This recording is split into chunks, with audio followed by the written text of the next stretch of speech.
Well, today is the day after the Jihad attack on November 13th in Paris, France. And although it's early, I would like to talk to you about the same characters who do the same things in every Jihad attack. I call it the politically correct version of Jihad. So let's see what's being talked about. First, it was very ironic that early Friday, Obama had said that we had contained Islamic State, and that Kerry said, our Secretary of State said, that Islamic State's days were numbered. Well, not so numbered at all. On July 15th, Islamic State had predicted that the streets of Paris will run with blood. I've studied Islamic State, al-Qaeda, and the Muslim Brotherhood for some time, and I have an enormous respect for their strategic planning ability.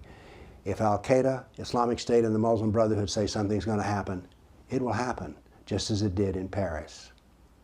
Now, you might think that after an outrageous jihad event like this, that Merkel, who's been bringing in Syrian refugees by the tens of thousands, you would think that this might give her pause.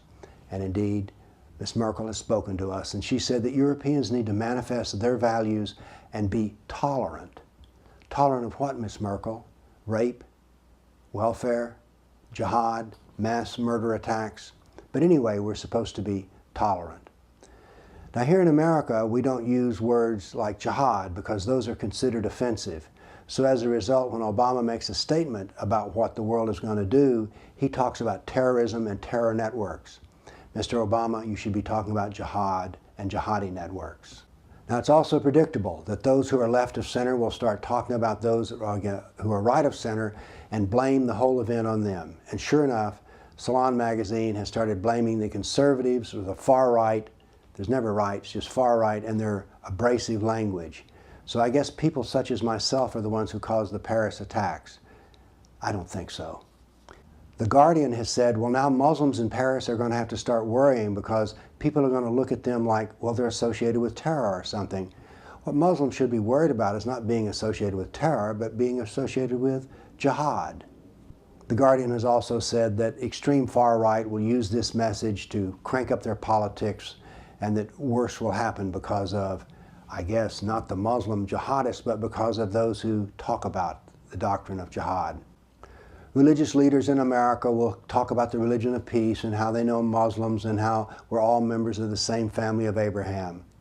In America, the professors will still teach the jihad-free Islam in the universities. The press will do nothing to offend Muslims.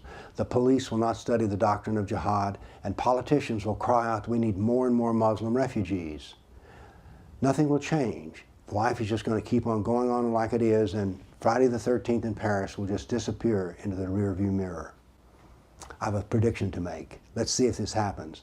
By Monday, the police will be announcing to the world that they need to put more police down at the mosque because you see there will be blowback, and we don't want Muslims to get hurt. The language that we need is not the language of the left or the language of the right. What we need is the language of Islam, the language found in the Quran, the Sirah, and the Hadith. That is the language we need. If we're going to seek understanding of what happens in mass murder such as this, we need to study the doctrine of jihad. Because Muhammad was a jihadist, and he laid out exactly what is to happen in jihad. And what has happened in Paris, France, is exactly what should be happening in jihad. The kafir, the non-Muslim, shall be brought to fear Islam, and therefore yield to its Sharia demands.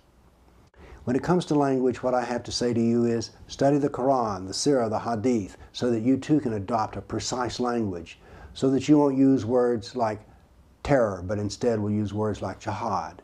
You'll understand the concept of civilizational war, because that's what's happening in France. This is not merely a murder of a few people. This is a war against the civilization of Europe.